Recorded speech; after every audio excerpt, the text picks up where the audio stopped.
moms feel so terrified and alone, and like there's so much shame tied to Yeah. it because yeah, we have this vision of like what mothers are supposed to be. We're supposed to be nurturing and have endless patience and bake our children bread and like just have these like perfect children, and then that's not reality. Yeah. And then you experience all these moments of like almost like pure anger that you don't have any control over, and you think something is wrong with you, that like, and nobody's talking about it.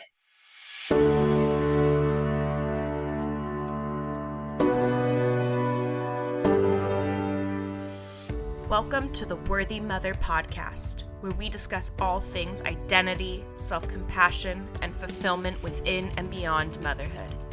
I'm Emily Rose Hardy, a mindset and self-love coach for moms. I am a firm believer that to be able to take care of our children, we must take care of ourselves first. This is not a parenting podcast. No, this is a podcast where we will challenge the societal expectations of what it means to be a mom, demystify the perfect mom myth, and learn to love ourselves. You are worthy, mama. Let's do this. Hello and welcome back to the Worthy Mother podcast. Today we are going to be talking about something that I think is extremely important to talk about, and that is mom rage. Mom rage is a term used to describe the anger that so often comes up for moms differently in motherhood than really ever before in their lives. And in my own motherhood experience, this has been one of the most challenging pieces for me to address. And I am honestly so grateful that I had heard conversations about mom rage so early on in my motherhood journey, because really just knowing that this is something that happens for so many moms is incredibly validating. And for me, it allowed me to come to a place where I could get the support that I needed to start addressing it. And so, always all about bringing these conversations that I think can actually like have an impact on changing our experiences to the Worthy Mother podcast. And that's what this is going to do for us today. So joining us for this conversation is Alexis Bonsall. She is the parenting coach behind Thriving Parenthood. And with her background in clinical mental health counseling and being a mother to her own children, Alexis helps moms to let go of overwhelm and mom rage so they can have a thriving family. Alexis, welcome to the Worthy Mother Hey, podcast. So happy to have you here. Can you hi, just thank you for introduce having yourself? me. Tell us a Yeah, little of bit about course. your story and the work that you do.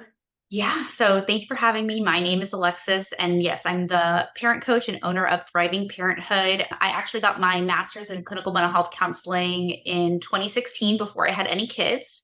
And then after I had my first daughter, I decided to stay at home. So I've actually been a stay-at-home mom since. I have three kids now who are 7, almost 5, and 19 months old. And I'm a certified parent coach now and working with moms one-on-one, and just started doing group coaching, which is really exciting. But yeah, I really thought I would have parenting down perfectly. I like had this master's in clinical mental health counseling, and I was like, I got this. Like, all feelings are good. Like, we can do this. I can be empathetic. And then parenting hit, and I was like, this was a lot harder than I expected. And I did not know how to handle all emotions. So yeah.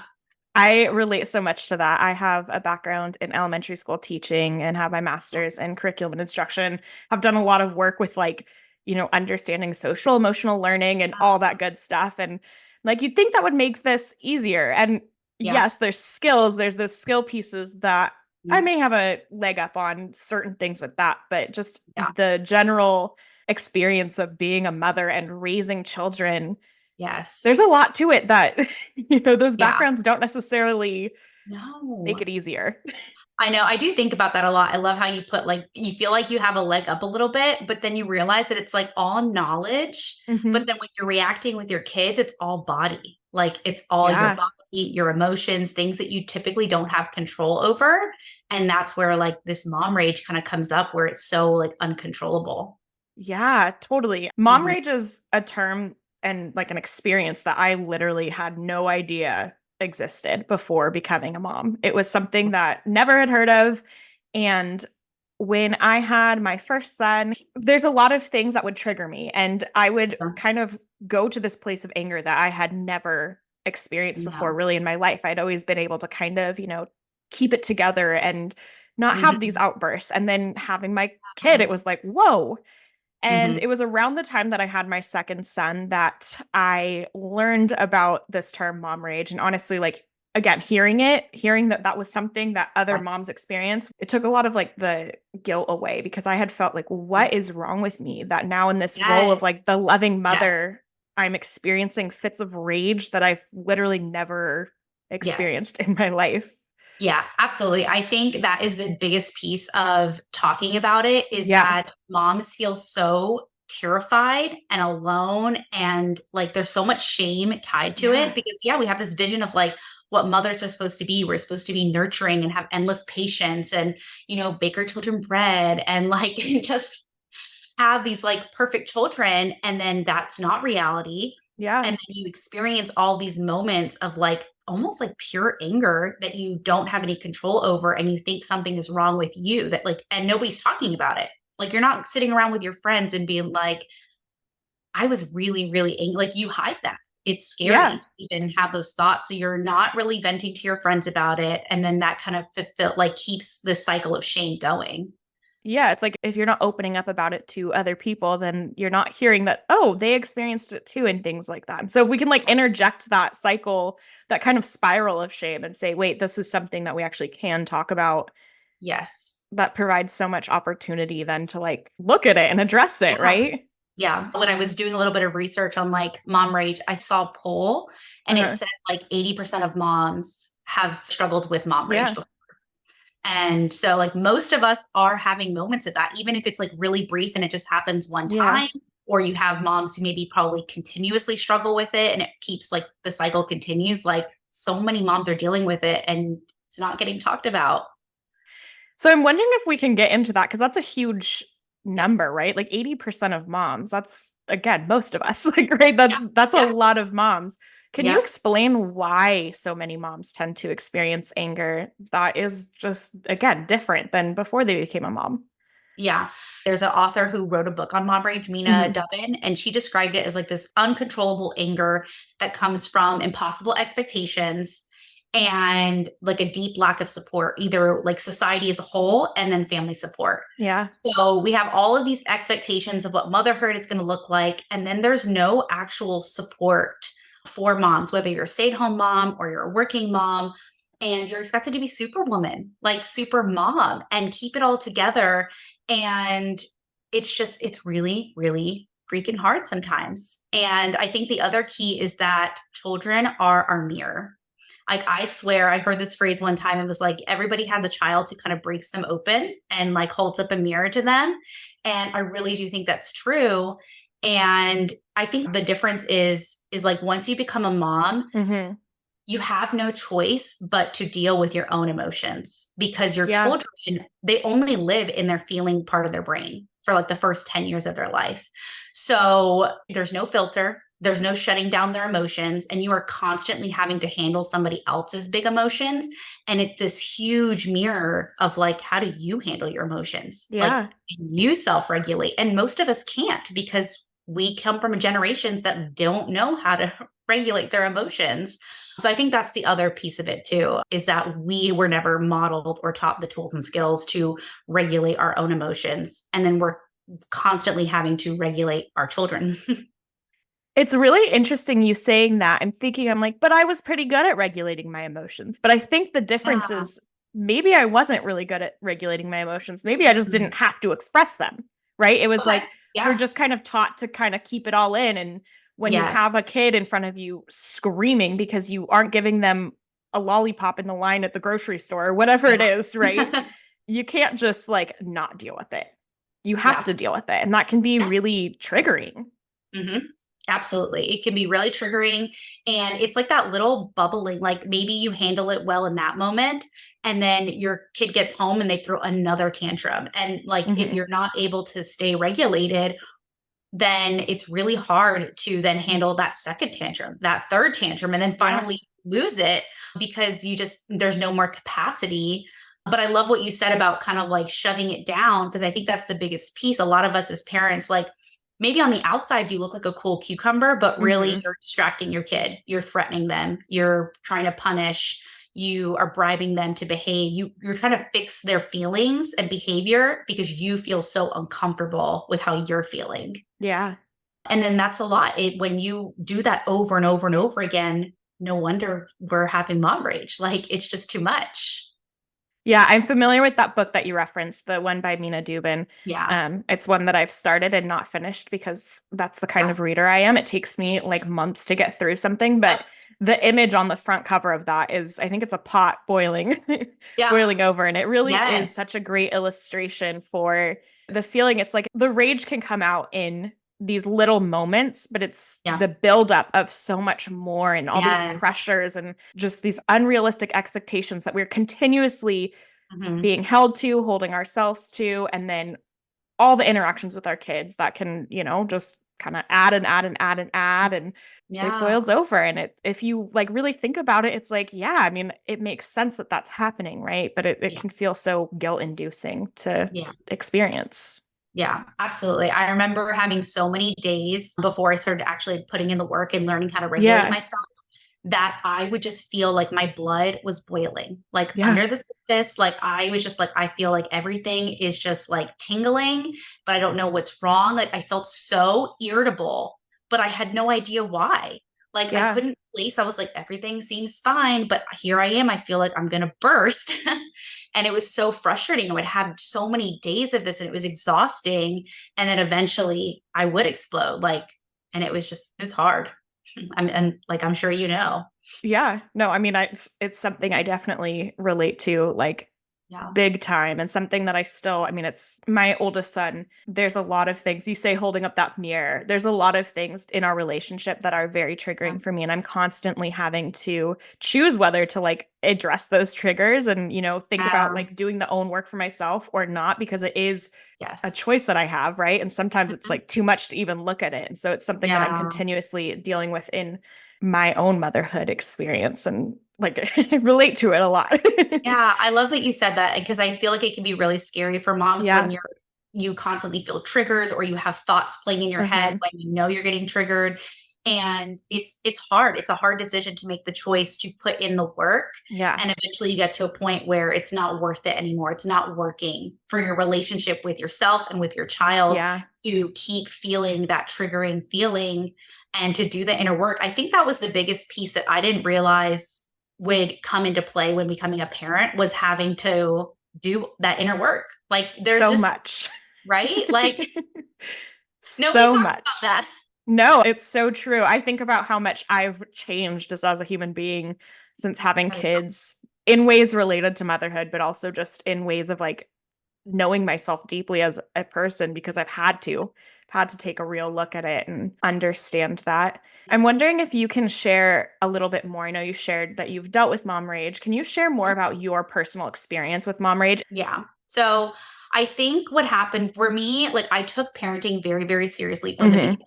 And I fell very quickly into gentle parenting, respectful parenting. I was reading books like even before my baby was born. And Yeah. like, I just really resonated with it. And it was this idea of just looking at your child like a whole person, really responding to them, meeting their needs, like meeting their emotions constantly. And I was just trying to take in all this information all the time. And I think what was happening was I was focusing so much on just my children's needs and not on Yeah. my own. And then secondly is I had no emotional regulation skills. So I could stay patient to an extent until I would just lose it because I had a child, my oldest, who has really long meltdowns. And we're actually looking to see if she's like neurodivergent at this time.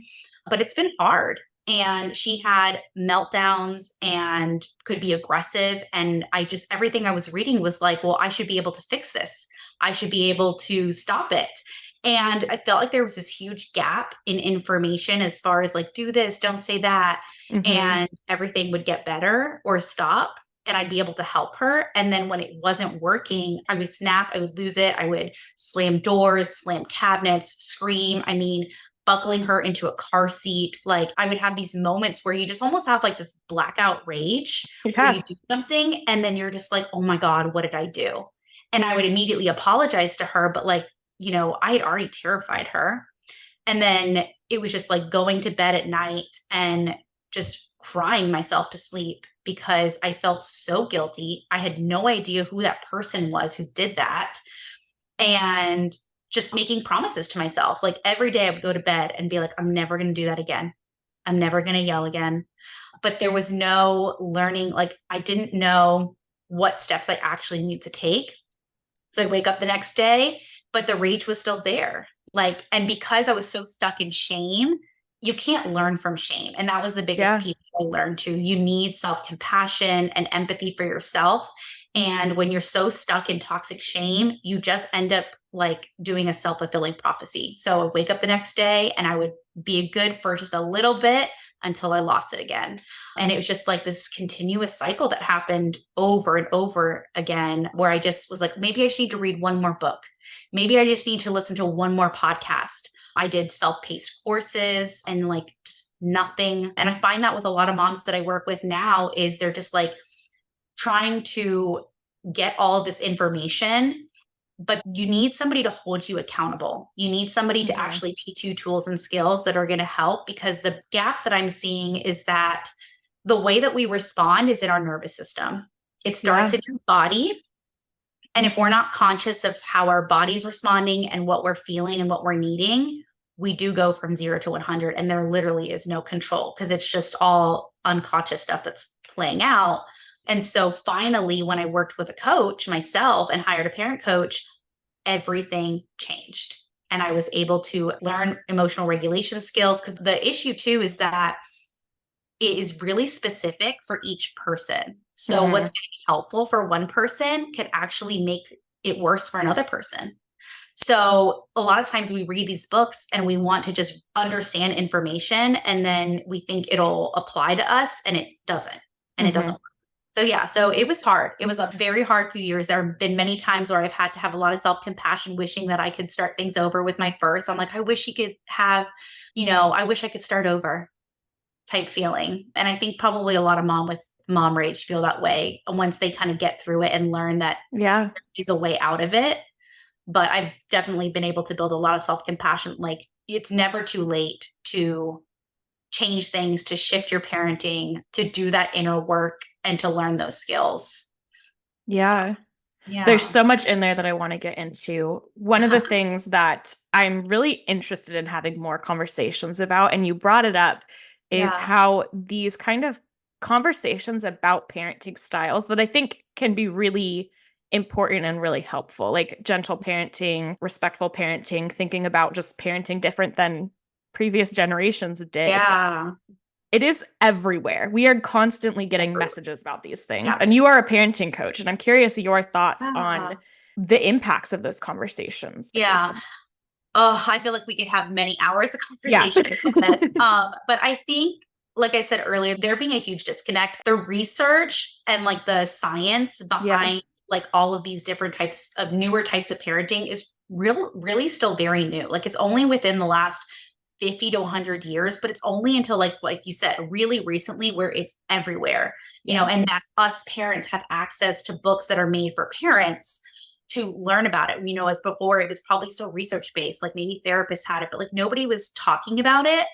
And so we're trying to learn all this information, and so I think that what I see is all of the books right now that I had read, especially as a new parent, were focused on teaching your children. Like this is how you teach them empathy. This is how we model this. This is how we model respect. But the problem is that we didn't get that when we were children. Nobody, and maybe some did. Like there's probably a small subset of parents that maybe had caught on to this idea really early, and maybe like in the 80s and 90s and had parents like this, but probably for the majority, we didn't. And it's not their fault. I think the other piece is, having, I call it like creating a coherent narrative with my clients of having empathy for our parents' experience, their childhood, and then creating empathy for your own childhood, that they did the best that they could. But we got timeouts. A lot of us got spanked. There was no room for emotions or having a feeling. Like children were to be seen, not heard. And so then we're expected to hold all this space for our children when nobody held that space for us. And there's just this huge gap in skills. Like, how do we model that for our children if we don't even know how to do it for ourselves? And I think that's what's hard is we're willing to do all the work for our kids, but it is really hard for parents to do the inner work, realizing that it actually will trickle down for their kids. Yeah. No, I think that is such a good point that it has to start with us. Yeah. It has to really start with us. And I'm just thinking back to my own childhood, even the things that didn't come directly from our parents. I know we had a family friend who would say things like, you get what you get and you don't throw a fit. And I remember that used to piss my mom off, but it's these things that like I still heard regularly. I knew my mom didn't like it, but these societal norms of like not holding space for feeling. And I'm that person who still to this day, pretty much any feeling that I'm feeling, if it gets heightened, I cry, right? Like I get angry and I cry. And it's like, I know that was not something that I was supposed to do according to society. And so it's those things that like, we've not only not been taught the skills to emotionally regulate, but also been taught that our emotions are not okay. And, it's like unlearning the natural response. Yeah. It's like, of course, we're going to have a hard time with our kids having big emotions and trying to hold space for those emotions and do the parenting thing, quote, right. Because why would we know how to do that? Yeah, exactly. And I think what you're saying, like, too, what you're remembering, like that childhood, like you knew instinctively, like you weren't supposed to do that. And so I'm sure now there's a lot of feelings come up when you do cry because you're like, it doesn't feel safe to do that. And what's really interesting is 95% of your thoughts, feelings, and behaviors are in your subconscious. So, and that's all created usually by the time you're 7, like how you view the world, how you view your emotions, all of that. So it's so important how we respond to our children, but then thinking back to how we were responded to at that time. And if you were constantly told that your feelings, we were punished or, threatened or told to just not have any feelings at all, then your body remembers that. And then what happens is actually your body's cues become faulty. So what should be considered safe, your body thinks is dangerous. So it's why when your child is crying, your body might feel like it's on fire. Or if your kid is crying in the car seat or they, slap you on the leg, like your body thinks danger, danger, danger. And then you go into maybe a fit of mom rage because there's no control. You just think like, I need to be safe. Yeah. And so we have to do that work. And there's just I feel like we're just starting, maybe. I see a little bit on social media. It's just hard to, I'm seeing it, but I'm looking for that stuff too. Totally. But there's a lot of body work that has to be done. And for people to kind of catch up to like, oh, okay, like it's okay for me to feel what I'm feeling and processing that so that you can help let go of some of that mom rage before it gets to that point. Totally. That's my big thing is self-compassion. I mean, that is something like I will scream from the rooftop, that's, if there's anything that I want moms to walk away with from this podcast and from everything that I'm putting out into the world, it's to have that self-compassion. I think that's such an important piece of it to know, like, we can acknowledge the things that we may want to work on from a place of self-compassion and not blame and shame and, just the spiral of yuckiness that really just contributes to the pressure that creates that opportunity to boil over, right? Like that's really what it does. Yeah, absolutely. That's actually one of the biggest pieces I do when I work with my moms is self-compassion. And it's focusing on what are you doing well? Like you're here, you're already an amazing mom. What are we doing well? Focusing on your strengths and then figuring out how to apply that to the parts of your day that are really challenging because you're already doing a great job. And then helping parents with a lot of times we're learning that we need to repair with our child. And what we're missing is that we need to repair with ourselves, especially with mom rage. But making it actionable too. Like what commitment are you willing to make with yourself so that next time when you notice this feeling coming up, what's an action step you can take before you explode on your child? And when you're able to kind of give yourself an actionable step, give yourself some self-compassion, then you can go into repairing with your child and it's more authentic. They feel the authenticity more, and you're not feeling and you're not sitting in so much shame. Like you have a next step. Yeah, and it's such an incredible thing to model for our kids. Like, that's Yes. awesome. Right? Yeah. So I want to get into it. Like, how I know there's so much to letting go of mom rage. Like, it's not just Yeah. a one and done thing. Obviously, like, we're talking about really deeply ingrained ways of Absolutely. existing. But just kind of for a podcast episode, just thinking about Yeah. how can we start to let go of mom rage? What Yeah. are the kind of tips, action steps, mindset reframes that you would offer moms to Yeah. kind of take those steps? Yeah, absolutely. So I think the first thing is to listen to your anger. And I think for so many of us, anger is such a scary feeling because it can be tied to really scary memories growing up, and anger not being safe, seeing aggression as really scary and terrifying as a child. And so if we feel anger, that is like something that we shut down, but it's one of our biggest primal emotions. And I think the biggest key is thinking about every single emotion is just a messenger. So anger is just sending a message. So I think it's about slowing down enough to figure out, okay, what is my anger trying to tell me? And seeing what message it's trying to send you. So a lot of times for anger, it's, are your needs not being met? Are you exhausted? Are you hungry? Do you have no support? Like, do you need to ask for help? Is a boundary being crossed? That's a big one, especially when you have children who cross your boundaries all the time, or maybe you have somebody else crossing a boundary. So figuring out one, I think, how to have your needs met, prior, which is so hard. Like, right, we're just like, well, just meet your needs, like get more sleep and make sure you're eating regularly.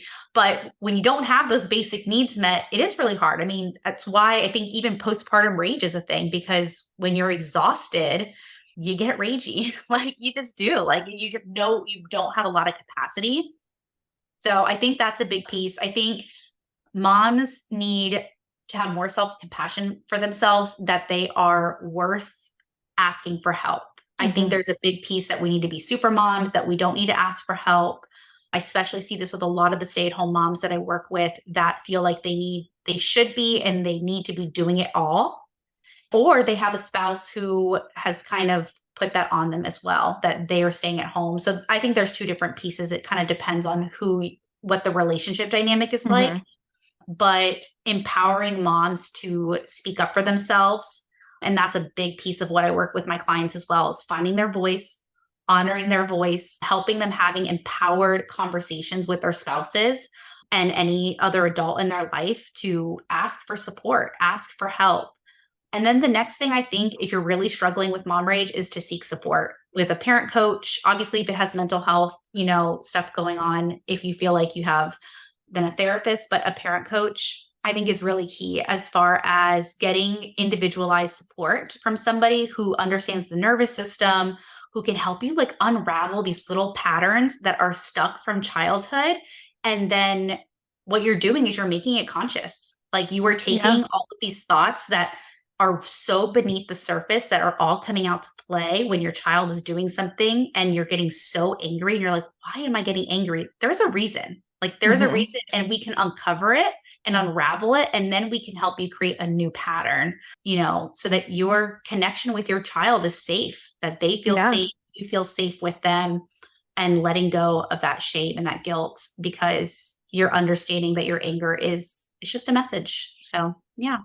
Yeah, I mean, all of that, there's so much in there. And I think it's so important just to recognize that when we're talking about something that is kind of the outcome of a lot of different factors, that it's really important to understand that everybody's situation is going to be different. I think that point you made about sometimes we put these expectations on ourselves, and sometimes it's literally in our relationships, it's set up a certain way where other people are also expecting that. And just knowing that there's room for self-compassion no matter where you are in that, right? It's important to know that, like, if it all is falling on you, if there's so much pressure on you and you are responsible for everything having to do with the kids, that yes, like of course, that's a lot of pressure. And Yeah.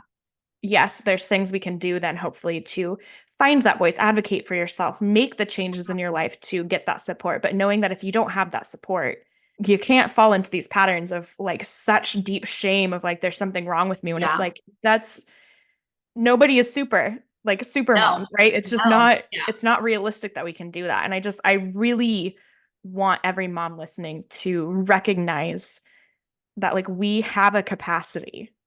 Yes, absolutely. There's always capacity to find that calm. It's in Mhm. there.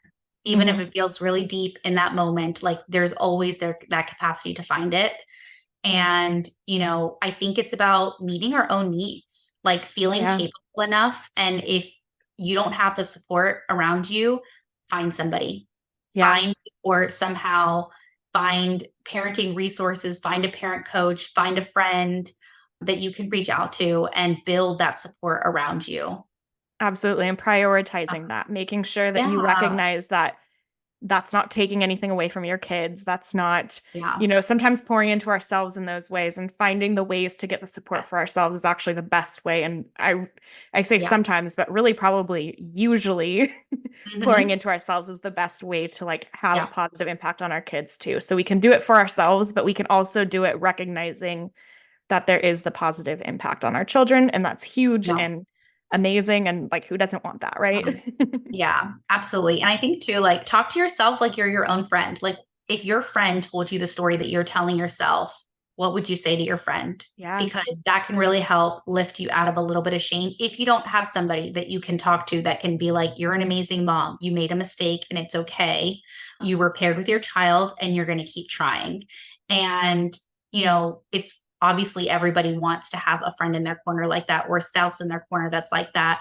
But if you don't, then talk to yourself like your own best friend. What would you say to your friend who came to you struggling with mom rage? And I think that's something that can help too if you don't have that support system built Yeah. around you. Absolutely. This is not something I'm necessarily recommending doing because I know Facebook groups, Facebook mom groups can be a little bit nutty, Yeah. but I see that sometimes where a mom will post anonymously in a Facebook group and just kind of share something that Yes. happened. And oh my gosh, I'm feeling so much guilt about losing it on my kid when Yeah. XYZ happened. And just kind of the moms rallying to say, wait, wait, Yeah. wait, of course you lost it. Like that was a Yes. scary moment. You're Yeah. human and you're going to have a fight or flight reflex. Like it's going to Yeah. happen. And so, there's always ways to kind of seek that. And I think, yeah, Yeah. being able to like have that conversation with yourself as a separate person and as a separate thing, Yeah. like looking in on it and being like, Mhm. okay, yeah, of course Yeah. I'm not perfect. Of course I'm going to have reactions. Maybe there's something that I can actually like work on now. I can see like, Yeah. wow, that was like a massive trigger for me. And I didn't realize that. Maybe that's Yeah. something for me to explore, and just having that compassionate conversation with yourself can be Yeah. huge. Yeah. Like we talked about earlier, when you're stuck in that shame piece, Mhm. you're not going to seek help because it's too scary. Yeah. And when you can come from self compassion, you're like, okay, I was angry, but like, I'm not an angry mom. And it's okay to ask for help if you need Yeah. help. Yeah. Biggest piece. It's so important. So important. Yeah.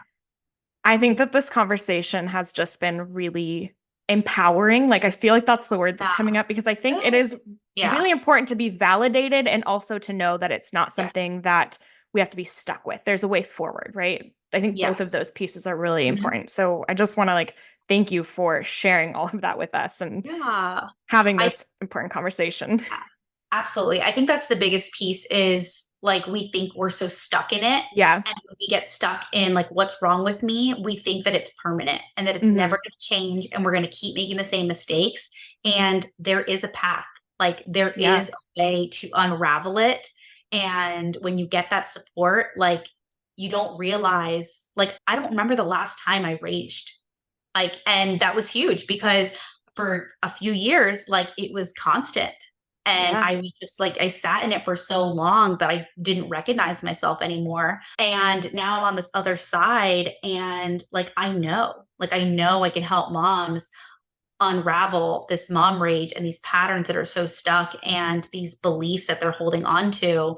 And when you work with somebody, it opens up a whole new world of like how you can connect to yourself, how you can connect with your children. Like you can actually enjoy your time with your family and not be so fearful that you're going to lose it at any moment. Because that's a really scary place to be in. Yeah, it's full of such hope. Like there is Yes. hope and there is like, Yeah. yeah, it's inspiring, right? Yes. Yeah. Absolutely. I mean, every time I get off a call with one of my moms, I'm just like, I love what I do because it does inspire so much hope that you're not stuck. Yeah, Yeah. it's huge. Yeah. So at the end of these conversations, I'm really big on normalizing self-care for moms, making sure that we all know that we can and should take care of ourselves. And I love Yeah. asking guests, how do you take care of yourself? And is there anything Yeah. that you would recommend to moms to make sure that they are also taking care of themselves regularly?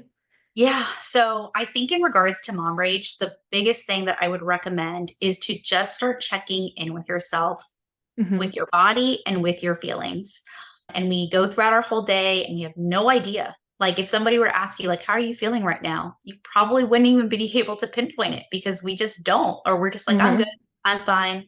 So the biggest thing I would say and that I teach my clients is to start checking in with your body and your feelings and just figure out when you're feeling like irritable, like where in your body are you feeling it? Is your jaw clenched? Is your chest really tight? Are your shoulders like, are they really tense?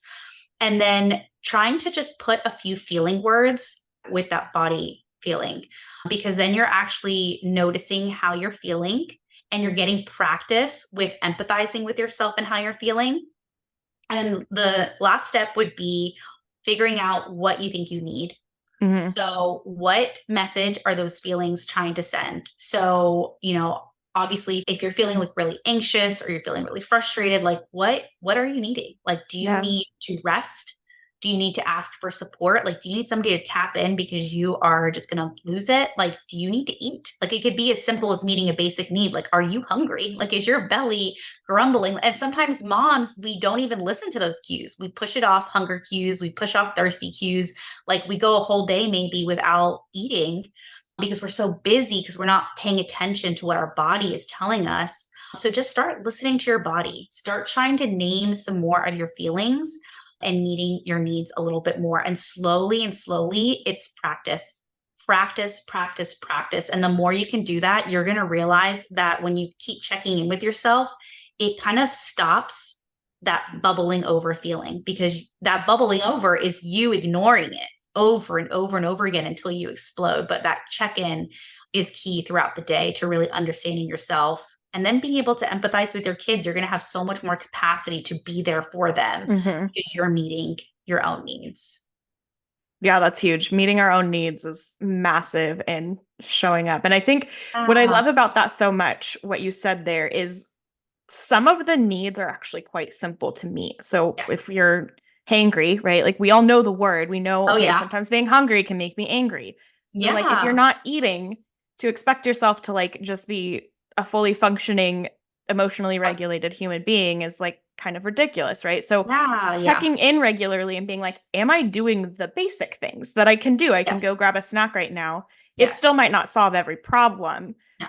But but at least you're setting yourself up to yeah. not be angry because of that or exhausted because of, Yeah. trying to only work off of 4 hours of sleep, whatever it is, right? And so I think that's a really great tip and something that we all can do. We can all tap into that and be Yeah. intentional about that. Yeah, yeah. I think it really helps. Yeah, meeting those basic needs at first, and then you can kind of figure out, okay, what else could this need be? Like maybe Hmm. you really need a hug. Like if your spouse Yeah. works from home, like just asking for a hug sometimes and like getting that touch can be really helpful. And like maybe you need validation. Like you're really hoping for like some of us moms go around and we just feel unappreciated sometimes. And you're like, wow, I'm really feeling really resentful. Like it'd be really nice to be acknowledged, and you can Hmm. have conversations with your spouse now, like because you understand what you're feeling instead of being passive aggressive to him later, probably. So, yeah. Yeah. I love that. I think Yeah. that's a really just great tip to help us all check Yeah. in a little bit Yeah. more and be again intentional with how we are moving through our day and the way we're communicating things and Yeah. getting our needs met. It's so important. Yeah. Absolutely. Well, I hope it's helpful because that's actually been the biggest thing that's helped me with my mom rage. And I make sure to help all my clients with that because it really does help. Huge. Yeah. Yeah. Alexis, where can our listeners find you? You have so many Yeah. great resources, and your Instagram is like a wealth of knowledge and just a lot of good stuff on there. So I'd love for you to share it all with us. Well, thank you. I appreciate that. I'm glad that it's really helpful and it has a lot of good information. So yeah, I'm really active on Instagram at Thriving Parent Coach. And then my email is alexis@thrivingparenthood.com. And so if any moms are interested, I do one-on-one coaching with moms. And then I actually started my group coaching program, Thriving AF. So I'm really excited for that. And it's really nice to get a small community of moms working together, going through the same journey, getting vulnerable together. And I think that's a huge piece too with Mom Rage is just like building that support system. Mhm. And so I would love for any mom who's interested to come be a part of that group. Oh, I love that. Community is Yeah. huge. I am so Yes. all about that. And I love the name of your group. That is awesome. Thank you. I was like, how can I make this really fun? And I'm like, ooh, we're going to be so thriving AF. Yes. Love that. Yeah. Thank you so much for being here. I'm just really pumped I got to have this conversation. Mom rage is something that I have wanted to cover on the Worthy Mother podcast since the start. And we're like over 90 episodes in, and it is high time for this. It was well needed. Yes. Well, so good. thank you so much for being having here. me. Yeah, Yes. it was great. And thank you for tuning in. You are worthy, Mama.